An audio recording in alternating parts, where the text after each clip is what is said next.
कहानी कंटिन्यू होती है लास्ट सीन से, जहाँ पे वॉल्केनो इरप्शन शुरू हो गया था, जिसे कि देखकर सभी लोग डर गए थे। और तभी शहर में अनाउंसमेंट होता है कि प्लीज आप लोग सेफ जगह पे मूव कर जाइए। तो उनकी बात मानकर सभी लोग सेफ जगह पे मूव करने लगते हैं। और वहीं दूसरी तरफ कीटो फैमिली इस चीज के सारे जिम्मेदार मोमो को ठहराती है और कहती है कि अगर तुमने आकर हमारे रिचुअल को बीच में नहीं रोका होता और हमारे क्रीचर को नहीं मारा होता, तो ऐसी नौबत कभी भी नहीं आती, क्योंकि हमारे लेजेंड कहकर गए हैं कि जमीन के नीचे से एक फवारा उठेगा जो कि इस पूरी जगह को डिस्ट्रॉय कर देगा। तो ये चीज सुनकर मोमो को बहुत ही गुस्सा आता है और वो इस बात को समझने की कोशिश करती है कि इनके लेजेंड ने ऐसा क्यों कहा था और यहाँ पे इस अर्थवॉर्म का क्या लेना देना है, क्योंकि ये तो सनलाइट के कांटेक्ट में आते ही जल के मर जाएगा, तो ये इन लोगों को कैसे बचा सकता है। तब मोमो को यहाँ पे रियलाइज होता है कि इनके लेजेंड ने इन्हें यहाँ पे हिंट दिया था वाटर फाउंटेन के थ्रू, कि जैसे वाटर फाउंटेन जमीन के नीचे से आता है, वैसे ही लावा का फवारा भी बाहर आ सकता है और पूरी जगह को डिस्ट्रॉय कर सकता है। और उनके कहने का मतलब ये था कि अगर ऐसा होगा तो प्लीज आप सभी लोग मिलकर इस प्रॉब्लम का जुगाड़ निकालिएगा, मतलब कि इस चीज का सामना कीजिएगा, ना कि किसी के ह्यूमन का सेक्रीफाइस करने के लिए उन्होंने कहा था। लेकिन इन सभी लोगों ने इस चीज का मतलब बहुत ही गलत समझा और ह्यूमन का सेक्रीफाइस देने लगे। और पहली बार जब इन लोगों ने सेक्रीफाइस दिया था, तब उस टाइम पे वॉल्केनो का इरप्शन बहुत ही छोटा था, जिसकी वजह से वो ज्यादा देर तक वहां पे आगे नहीं आ पाया था। लेकिन इन्होंने सोचा कि इनके सैक्रिफाइस देने की वजह से वो वॉल्केनो वहीं पे शांत हो चुका है, तो इन सभी लोगों को ये चीज हर साल करना पड़ेगा।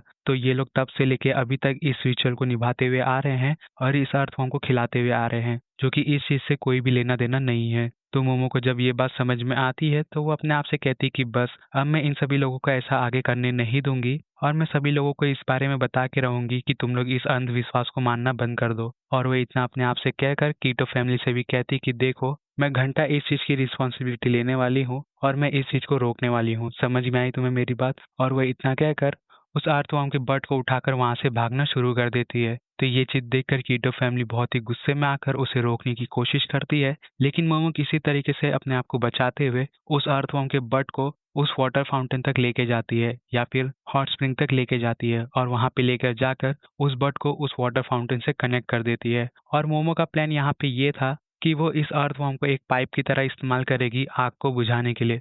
और यहाँ पे मोमो का प्लान काम भी करता है, क्योंकि जब वो वापस से जाकर अर्थवर्म की म्यूकस से लावा के ऊपर कंट्रोल करने की कोशिश करती है, तो वो एक्चुअल में उसके ऊपर कंट्रोल पा रही रहती है। लेकिन कीटो फैमिली आकर मोमो को ऐसा करने से रोकती है और कहती है कि तुम्हारी वजह से ये सब हुआ है और सबसे पहले हम तुम्हारा ही सैक्रिफाइस करके इस चीज को वापस से कर देंगे। तो ये चीज सुनकर मोमो को बहुत ही गुस्सा आता है और वो कहती है कि तुम लोगों का अंधविश्वास के ऊपर से अभी भी ध्यान नहीं हटा है। तुम लोग यहाँ पे देख रहे हो मैं लावा के ऊपर कंट्रोल करने की कोशिश कर रही हूँ, लेकिन तुम लोग मुझे ऐसा करने से रोक रहे हो। लेकिन मोमो की बात सुनने के बावजूद उन लोगों के ऊपर कोई भी फर्क नहीं पड़ता और वो लोग मोमो के ऊपर अटैक कर देते हैं। लेकिन तभी हम देखते हैं प्रीस्ट को, जो कि आकर मोमो को बचा लेता है। और ये चीज देखकर मोमो एकदम शॉक हो जाती है। तभी वो प्रीस्ट कहता है कि प्लीज मुझे माफ कर दो, क्योंकि मुझे नहीं पता था कि तुम मेरे मास्टर की ग्रैंड डॉटर हो। क्योंकि पिछले हफ्ते ही उनका मुझे कॉल आया था, उन्होंने कहा था कि 3 बच्चे लोग तुम्हारे पास आ रहे हैं, तो तुम उनका ध्यान रखना। क्योंकि लास्ट वीक खाली तुम ही आई थी मंदिर पे, तो मुझे लगा कि तुम एक खाली टूरिस्ट हो, तो मैंने इस बात पे इतना ध्यान नहीं दिया। लेकिन बाद में मुझे पता लगा तो मैं फटाक से तुम्हारे पास आ गया। तो ये चीज सुनकर मोमो कहती है कि प्लीज भाई तू थोड़ा ध्यान दिया कर इंपॉर्टेंट चीजों के ऊपर। तो प्रीस्ट उसे ओके में जवाब देता है। तभी कीटो फैमिली कहती है कि हम लोग यहाँ पे तुम्हारी भी बलि देने वाले हैं, और वो लोग वापस से उसके ऊपर अटैक करना शुरू कर देते हैं। लेकिन प्रीस्ट बड़े ही आराम से उन सभी लोगों को हैंडल कर लेता है और मोमो वापस से लावा बुझाने लग जाती है। लेकिन तभी वहां पे हम देखते हैं कि जीजी आ जाता है, जो कि अपने फुटबॉल की मदद से उस अर्थवर्म को डाउन कर देता है। और फिर अर्थवर्म को डाउन करने के बाद वो सभी कीटो फैमिली के मेंबर्स को डाउन करता है और हेड लेडी के ऊपर एकदम पावरफुल किक मारने ही वाला रहता है। तो हेड लेडी उसे ब्लॉक करती है, लेकिन ब्लॉक नहीं कर पाती और जीजी उनका हाथ ही तोड़ देता है। तो ये चीज देखकर मोमो फटाक से हेड लेडी को बचाती है, लेकिन जीजी फटाक से हेड लेडी के पास वापस से चला जाता है उन्हें मारने के लिए। लेकिन सही टाइम पे प्रीस्ट आ जाता है, जो कि उसे एक पावरफुल पंच मारता है। तो ये चीज देखकर जीजी को गुस्सा आता है और जीजी भी उसे एक पावरफुल पंच मारता है। और फिर एक पंच मारने के बाद वो उसे वापस से मारने वाला रहता है, लेकिन मोमो उसे बचा लेती है। तो ये चीज देखकर जीजी को बहुत ही गुस्सा आता है और वो मोमो को कहता है कि तुम कब से मुझे दिक्कत दिए जा रही हो, सबसे पहले मुझे तुम्हें ही मानना पड़ेगा।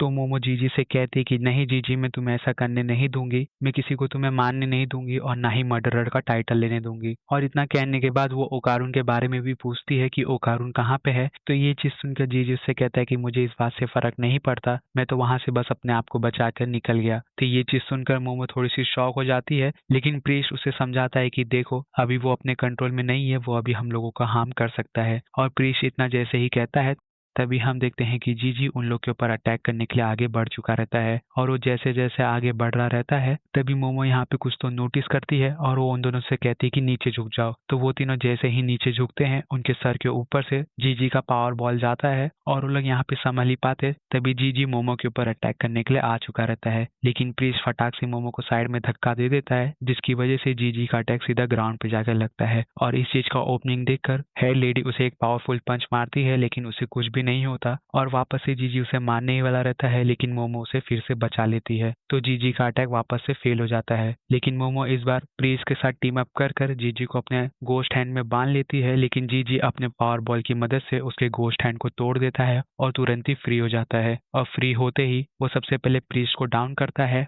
और मोमो की तरफ फिर से अटैक कर देता है। और यहाँ पे मोमो को उसका अटैक कनेक्ट होने ही वाला रहता है तभी वहां पे मैंटिस आ जाता है, जो कि जीजी के साथ लड़ना शुरू कर देता है। तो ये चीज देखकर मोमो एकदम शॉक हो जाती है और उससे पूछती है कि तुम यहाँ पे कैसे आ गए। तो मैंटिस उससे कहता है कि तुम इस बात की चिंता मत करो, क्योंकि तुम्हारी दादी ने ही मुझे कॉल करके बुलाया था।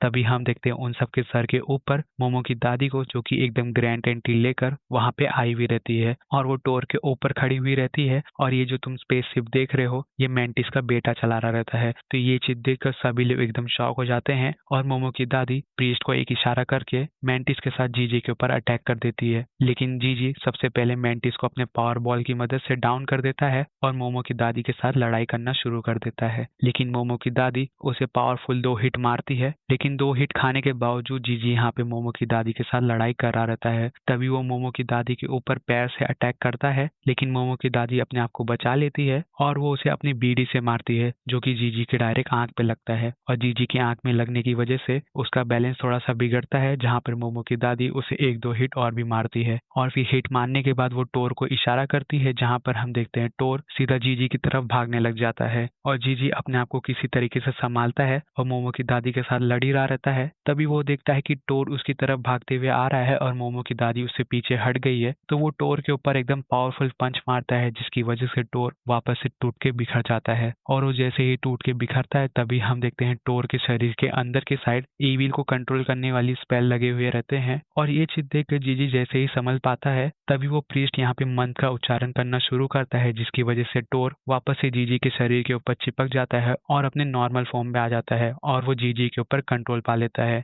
तो ये चीज देखकर सभी लोग एकदम खुश हो जाते हैं। लेकिन मोमो की दादी सबसे पहले प्रीस्ट के साथ बात करती है और कहती कि तुमने यहाँ पे आने में देर कर दी थी, लेकिन तुमने जो फाइट किया उससे मुझे बहुत ही अच्छा लगा। तो प्रीस्ट यहाँ पे सबसे पहले उनसे माफी मांगता है, लेकिन उन्हें थैंक यू भी बोलता है। तभी मोमो की दादी मोमो से पूछती है कि टर्बो ग्रैनी और वो 4 आंख वाला कहाँ पे है। लेकिन मोमो की दादी से पूछने से पहले ही मोमो वहां से निकल चुकी रहती है उन दोनों को ढूंढने के लिए। और फिर घर के पास पहुंचने के बाद हम देखते हैं कि वो जगह पूरे लावा से कवर हो चुकी रहती है और यहाँ पे मोमो को लग रहा रहता है कि उन दोनों की डेथ हो गई है, स्पेशली ओकारुन की। लेकिन तभी मोमो लावा के अंदर कुछ तो नोटिस करती है, तो वो इसके बेटे को इशारा करती है, जहाँ पर इसका बेटा यूएफओ की मदद से उस चीज को बाहर निकालता है और वो चीज लावा में कवर होने की वजह से उसके ऊपर म्यूकस डालता है। लेकिन मोमो उस चीज को ठंडा होने का वेट भी नहीं करती और वो उसे गर्म ही गर्म खोलने लग जाती है और उसे एक्चुअल में खोल भी देती है। और उसके अंदर हम देखते हैं टर्बो ग्रैनी और ओकारुन को। तो ये चीज देखकर मोमो थोड़ी सी खुश होती है, लेकिन एकदम हैरान हो जाती है। और वो चीज खुलते ही टर्बो ग्रैनी वहां से फटाक से बाहर आते हुए कहती है कि बहुत ही ज्यादा गर्म था, मुझे यहाँ से निकल जाने दो। और वो इतना कहकर वहां से बाहर भाग जाती है और ओकारुन वहां से बाहर आते हुए पूछ रहता है कि जीजी कहाँ पे है। तो मोमो कहती कि तुम चिंता मत करो, जीजी अपने आप से ही बाहर आ गया था। तो ये चीज सुनकर ओकारुन से सबसे पहले माफी मांगता है कि मुझे माफ कर दो, मैंने तुमसे कहा था कि मैं जीजी को कंट्रोल कर लूंगा, लेकिन जीजी को कंट्रोल नहीं कर पाया। और मैं टर्बो ग्रैनी को बचाने के चक्कर में नीचे चला गया था और अच्छा हुआ कि मैं चला गया, वरना टर्बो ग्रैनी वहाँ पे बच नहीं पाती। लेकिन मुझे पता नहीं था कि वहाँ पे लावा आने वाला है, तो हम दोनों ने यहाँ पे डिसाइड किया कि हम लोग म्यूकस की मदद से लावा को अंदर आने नहीं देंगे और वो तरीका काम भी आ गया। तो ये चीज सुनकर मोमो कहती कि तुमने बहुत ही अच्छा काम किया, लेकिन अभी वहां से बाहर आ जाओ। और वो इतना कहकर उसे अपना हाथ देती है और ओकारो उसका हाथ पकड़ के जब बाहर आ ही रहा रहता है, लेकिन उसका पैर म्यूकस पे पड़ने की वजह से चिपक गया रहता है और वो एक झटके में निकलता है, जिसकी वजह से वो सीधा मोमो की गोदी में चला जाता है। तो ये चीज देखकर वो थोड़ा सा शर्माता है और उससे दूर आते हुए कहता है कि प्लीज मुझे माफ कर दो, मैंने ये चीज जानबूझ के नहीं किया। लेकिन मोमो उसे कुछ भी नहीं कहती, सिंपली जाके उसके गले लग जाती है और कहती कि मुझे बहुत ही अच्छा लगा कि तुम जिंदा बचे हुए हो और सेफ हो। तो ये चीज सुनकर ओकारो थोड़ा सा शर्माता है और उसे अच्छा लगता है और यहाँ पे ये वाला एपिसोड फाइनली खत्म हो जाता है।